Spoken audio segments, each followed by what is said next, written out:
Halo teman-teman, manusia sebagai makhluk sosial tidak akan lepas dengan suatu proses yang dinamakan interaksi sosial. Sebagai makhluk sosial, manusia juga akan cenderung membentuk kelompok-kelompok tertentu. Demi mencapai tujuan yang diinginkan, interaksi tidak hanya terjadi antar individu saja, tetapi juga bisa terjadi antar individu dengan kelompok maupun antar kelompok. Menurut Kamato Sunarto, ada berbagai dimensi yang muncul ketika setiap kelompok saling berhubungan. Apa saja dimensinya? Yuk kita bahas. Sebelum kita membahas dimensi hubungan antar kelompok, kalian sudah tahu belum nih siapa Kamato Sunarto? Kamato Sunarto lahir pada tanggal 3 Juli 1941 di Purwodadi, Grobogan, Jawa Tengah. Beliau adalah salah satu pakar sosiologi kesehatan di Indonesia dan guru besar emeritus Departemen Sosiologi FISIP UI yang sempat menempuh pendidikan di Fakultas Hukum dan Fakultas Kemasyarakatan UI serta di Comparative Education Center University of Chicago. Di tengah kesibukannya mengajar, dia juga aktif dalam beberapa organisasi ikatan profesi. Hingga saat ini, Kamanto adalah anggota Comparative and International Education Society sejak tahun 1974, pengurus Pusat Ikatan Sosiologi Indonesia, dan pengurus Pusat Himpunan Indonesia untuk Pengembangan Ilmu-Ilmu Sosial pada periode tahun 1997 sampai tahun 2002. Kamanto juga telah mempublikasikan beberapa buku, di antaranya adalah Pengantar Sosiologi, Sosiologi Kelompok, dan Sosiologi Kesehatan. Selain buku, beliau juga menerbitkan artikel di sejumlah publikasi seperti Optimis, Jurnal Penelitian Ilmu-Ilmu Sosial, dan sebagainya. Nah, beliau berpendapat bahwa ada berbagai dimensi dalam hubungan antar kelompok ya teman-teman. Dimensi yang dimaksud adalah sudut pandang atau perspektif dalam konteks hubungan antar kelompok.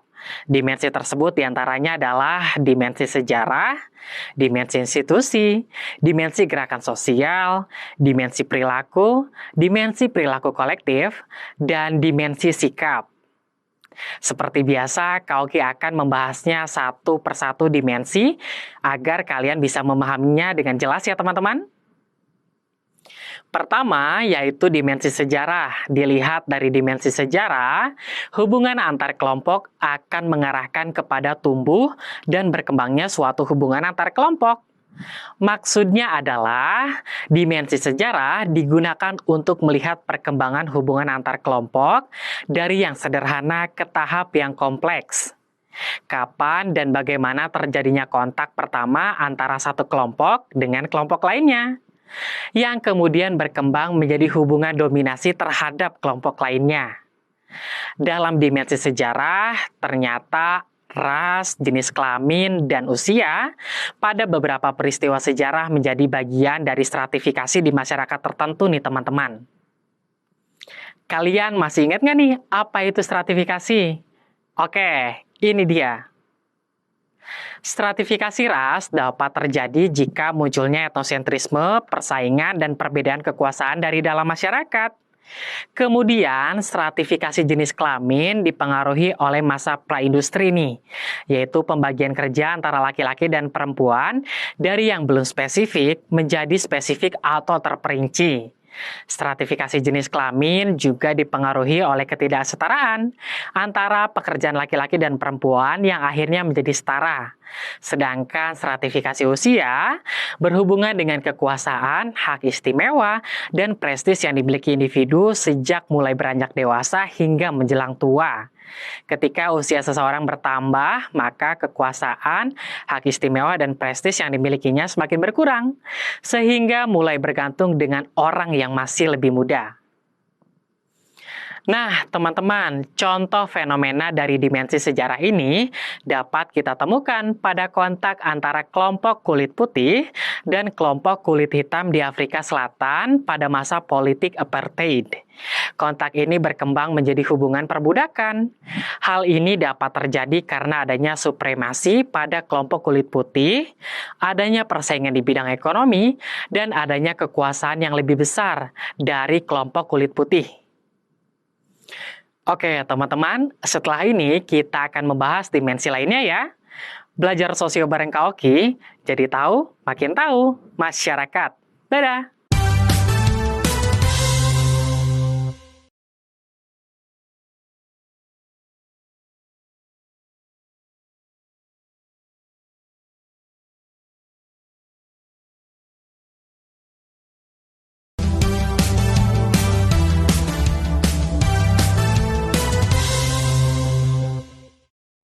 Halo teman-teman, setelah kalian memahami dimensi sejarah dalam hubungan antar kelompok, sekarang kita lanjutkan ke dimensi berikutnya ya, yaitu tentang dimensi institusi.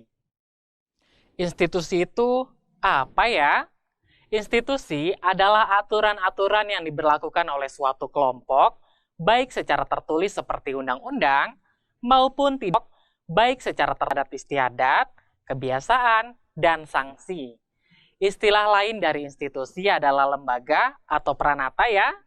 Kemudian secara umum, institusi ini dibagi jadi dua ya teman-teman. Ada formal dan informal. Hal utama yang membedakan antara institusi formal dan informal adalah kekuatan dan baku atau tidaknya aturan yang berlaku. Dilihat dari dimensi institusi, hubungan antar kelompok yang terjadi biasanya dapat berupa institusi ekonomi dan politik ya teman-teman. Maksudnya adalah aturan yang terjadi pada hubungan antar kelompok berupa aturan dari institusi ekonomi dan politik. Institusi ekonomi berkaitan dengan berbagai aturan pemenuhan kerjasama antar kelompok. Sedangkan institusi politik berkaitan dengan aturan kuasanya kelompok tertentu yang harus dipatuhi oleh kelompok lain. Tujuan dari adanya institusi tersebut adalah untuk menjaga stabilitas hubungan antar kelompok dan terpenuhinya kebutuhan dari setiap kelompok. Nah, dari penjelasan tadi, kita bisa menarik kesimpulan bahwa institusi dalam masyarakat dapat memperkuat pengendalian sosial, sikap, dan hubungan antar kelompok. Institusi dapat pula berfungsi untuk menghilangkan pola hubungan antar kelompok yang ada ketika aturan yang berlaku tidak dilaksanakan atau merugikan salah satu kelompok. Di sisi lain, dengan adanya dimensi institusi ini, hubungan antar kelompok bersifat birokratis saja, dan tidak ada hubungan yang bersifat lebih personal, selain antar institusi belaka. Contohnya nih, seorang petugas administrasi suatu persatuan olahraga tidak perlu mengenal dengan baik latar belakang kelompok orang-orang atau klien yang dihadapinya. Hubungan yang terjadi di antara mereka tidak lebih dari hubungan administratif antar kelompok saja, dan sifatnya impersonal alias tidak bersifat pribadi. Kegiatan petugas administrasi itu sebagai anggota kelompok tidak terlepas dari dimensi ekonomi dan politik kepada kliennya. Dalam dimensi ekonomi, keduanya butuh satu sama lain dan perlu kerjasama. Sedangkan dalam dimensi politiknya, klien harus patuh dengan aturan yang berlaku pada kelompok persatuan olahraga dan petugas administrasi itu. Nilai dan norma yang ada pada kelompok persatuan olahraga tersebut berlaku secara formal, sehingga interaksi yang terjadi bersifat kaku atau rigid. Dia melayani keperluan administrasi klien, dan klien membutuhkan pelayanan administrasi darinya. Jika ada hubungan kerjasama antar institusi tertentu, harus dilengkapi dengan surat dan lampiran pendukung lainnya. Misalnya kerjasama antara persatuan olahraga ini dengan salah satu kementerian di Indonesia untuk menyelenggarakan kompetisi bersifat nasional. Bagaimana teman-teman? Itulah dimensi institusi menurut Kamanto Sunarto. Beliau menegaskan bahwa hubungan antar kelompok dapat berupa institusi politik dan ekonomi. Kita lanjutkan dimensi lainnya di video berikutnya ya. Dadah!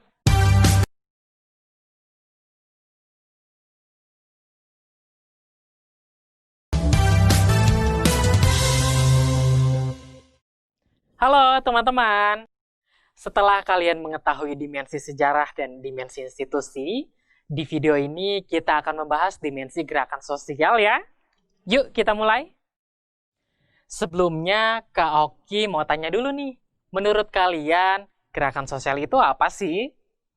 Gerakan sosial merupakan upaya terencana dari sebuah kelompok karena adanya kepentingan dan ideologi yang sama, sehingga menghasilkan sebuah perubahan tertentu bagi masyarakat. Gerakan sosial merupakan salah satu bentuk perilaku kolektif, tetapi berbeda ya dengan perilaku kolektif pada umumnya. Pada gerakan sosial ini ditemukan adanya tujuan dan kepentingan bersama. Gerakan sosial juga ditandai oleh adanya tujuan jangka panjang, yaitu untuk mengubah atau mempertahankan keadaan tertentu terhadap institusi yang ada di dalam masyarakat. Nah, teman-teman, gerakan sosial ini bisa bermacam-macam bentuknya. Apabila dilihat berdasarkan tipe perubahan dan besarnya perubahan yang dikehendaki, maka ada 4 bentuk gerakan sosial, yaitu alternative social movements, redemptive social movements, reformative social movements, dan transformative social movements. Yuk kita cari tahu maksud dan contohnya apa. Alternative social movements merupakan gerakan sosial yang menginginkan perubahan pada sebagian perilaku perorangan. Misalnya nih, gerakan anti merokok, anti narkoba, kampanye anti-AIDS, dan sebagainya. Redemptive social movements merupakan gerakan sosial yang menginginkan perubahan menyeluruh pada perilaku perorangan. Misalnya gerakan tidak membuang sampah sembarangan, gerakan menggunakan transportasi publik, gerakan olahraga 30 menit setiap hari, dan sebagainya. Reformative social movements merupakan gerakan sosial yang menginginkan perubahan pada segi-segi tertentu masyarakat. Misalnya gerakan kaum perempuan untuk memperoleh hak-hak yang sama dengan kaum laki-laki atau kesetaraan gender. Gerakan golongan LGBT untuk mendapatkan pengakuan akan gaya hidup mereka, dan sebagainya. Transformative social movements merupakan gerakan sosial yang menginginkan perubahan menyeluruh dalam kehidupan masyarakat. Misalnya, gerakan reformasi di Jakarta yang terjadi pada tahun 1998. Nah, berbagai gerakan-gerakan tersebut merupakan contoh dari dimensi gerakan sosial dalam hubungan antar kelompok ya. Berbagai kelompok, baik itu agama, genealogi, kepentingan, dan lain sebagainya, memiliki tujuan dan ketertarikan yang sama terhadap suatu isu atau fenomena tertentu. Kemudian, mereka bersatu dan membentuk berbagai jenis gerakan sosial, mulai dari alternative social movements sampai transformative social movements. Itulah penjelasan dari dimensi ketiga, yaitu dimensi gerakan sosial dalam hubungan antar kelompok. Lalu, bagaimana dengan dimensi berikutnya ya? Penasaran? Simak video selanjutnya. Belajar sosio bareng Kak Oki, jadi tahu, makin tahu masyarakat.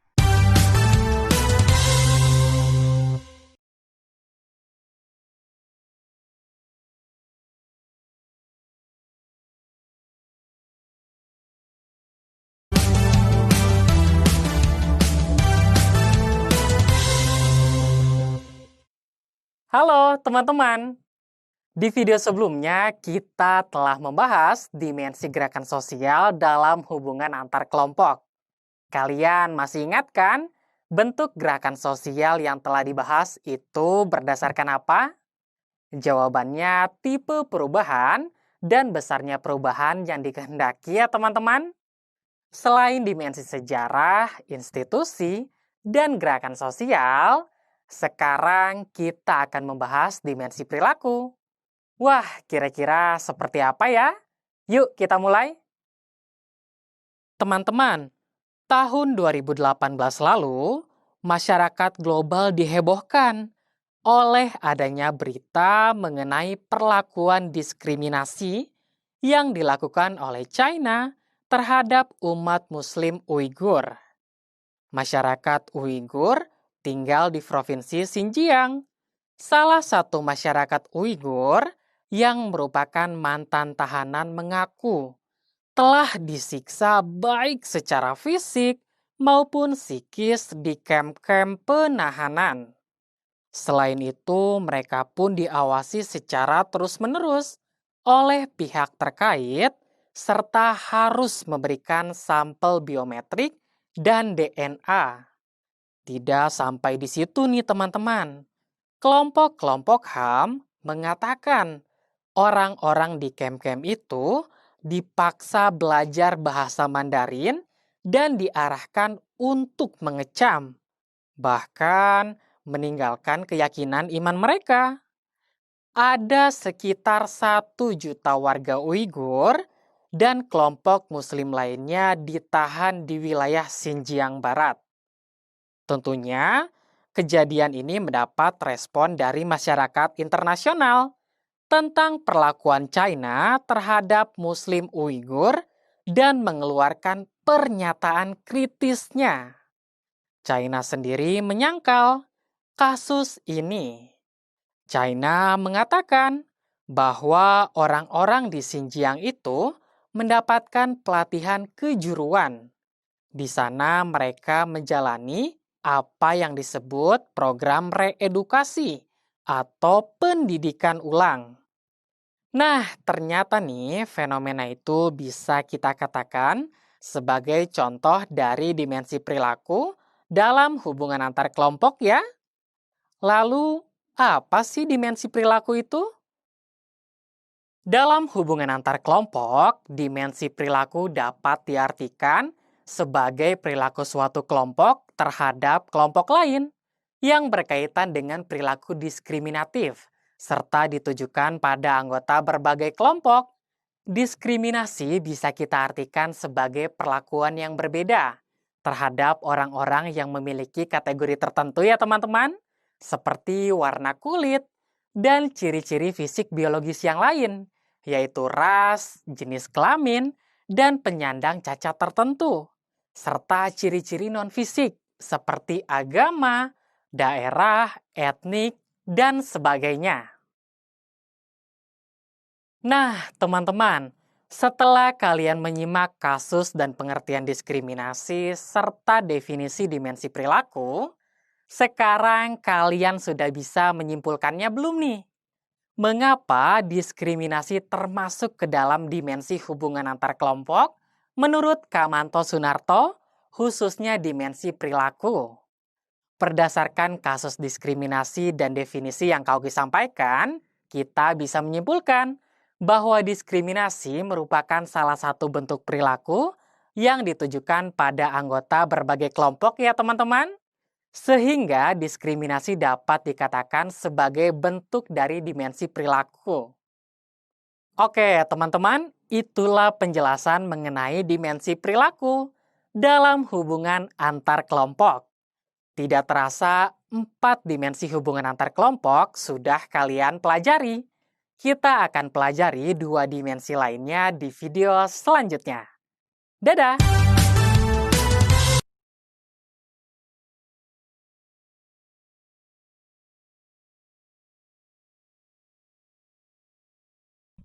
Kalau di video sebelumnya kita sudah membahas tentang dimensi perilaku dalam hubungan antar kelompok, di video ini Kak Oki akan membahas tentang dimensi perilaku kolektif. Hah, memangnya beda ya Kak? Ternyata beda loh teman-teman. Oleh karena itu, simak penjelasan dari Kak Oki ya. Yuk, kita mulai. Nah, di sini sudah ada beberapa ilustrasi atau gambar yang Kak Oki munculkan. Di sini ada bank, ada kumpulan beberapa orang, kemudian ada bank lagi. Nah, anggaplah di sini sebagai bank swasta. Kemudian ini adalah para orang-orang atau nasabah ya, karena di sini kita membicarakan sebuah perilaku nasabah. Kemudian di sini ada bank milik pemerintah. Jadi ada bank swasta, ada nasabah, dan ada Bank pemerintah. Oke, kau ingin bercerita sedikit dulu nih. Pada tahun 1992,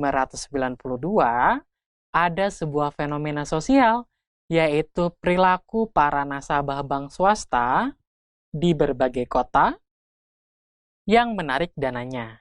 Nah, ini ya, jadi perilaku nasabah yang menarik dananya dari bank swasta. Oke, nah ketika bank swasta tersebut izin operasionalnya dicabut oleh pemerintah, ada isu bahwa bank swasta lain akan mengalami hal yang sama.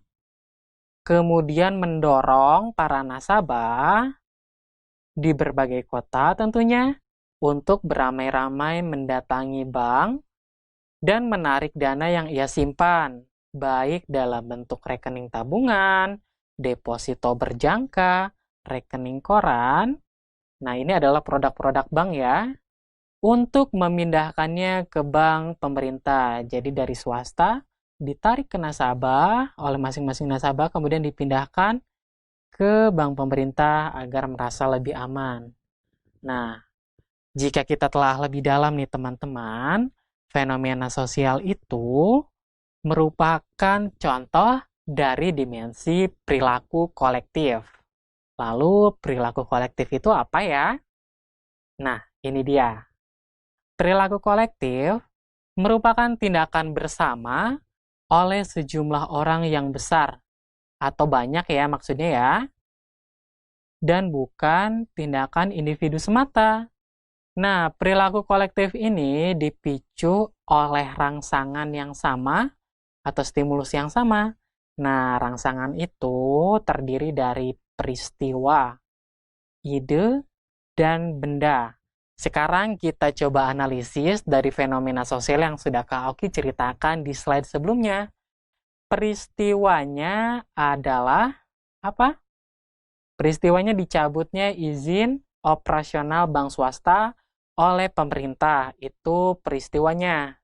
Lalu idenya apa? Idenya ini penarikan dana yang dilakukan oleh para nasabah. Jadi setelah ada peristiwa, para nasabah ini memiliki ide nih bagaimana agar uang saya tetap aman. Akhirnya mereka melakukan penarikan dana. Kemudian bendanya apa? Uang ya, karena ini adalah fenomena dari perilaku nasabah atau perbankan. Nah, dari contoh-contoh tersebut, kita dapat mengambil pengertian tentang perilaku kolektif, yaitu sebagai perilaku yang dilakukan oleh sejumlah orang besar secara bersama-sama, kemudian tidak bersifat rutin, artinya tidak sering terjadi ya, hanya jarang atau sesekali terjadi. Kemudian juga merupakan tanggapan terhadap rangsangan tertentu. Tadi ya, rangsangannya itu karena dicabutnya izin operasional oleh bank swasta, kemudian ada penarikan dana, dan lain sebagainya. Itu adalah contoh-contoh dari perilaku kolektif yang sudah kita analisis dari fenomena sosial yang sudah Kak Oki ceritakan sebelumnya. Nah, selain itu, dalam dimensi perilaku, maksud Kak Oki dimensi perilaku kolektif dalam hubungan antar kelompok, dapat juga berupa demonstrasi, dapat juga berupa huru-hara, atau dapat juga berbentuk bentrok fisik. Seperti itu ya teman-teman, selain fenomena sosial yang tadi. Nah, bagaimana teman-teman? Sekarang kalian jadi tahu kan bagaimana perilaku kolektif dalam hubungan antar kelompok. Oke? Di video berikutnya kita akan membahas dimensi yang lain. Sampai jumpa di video berikutnya. Dadah!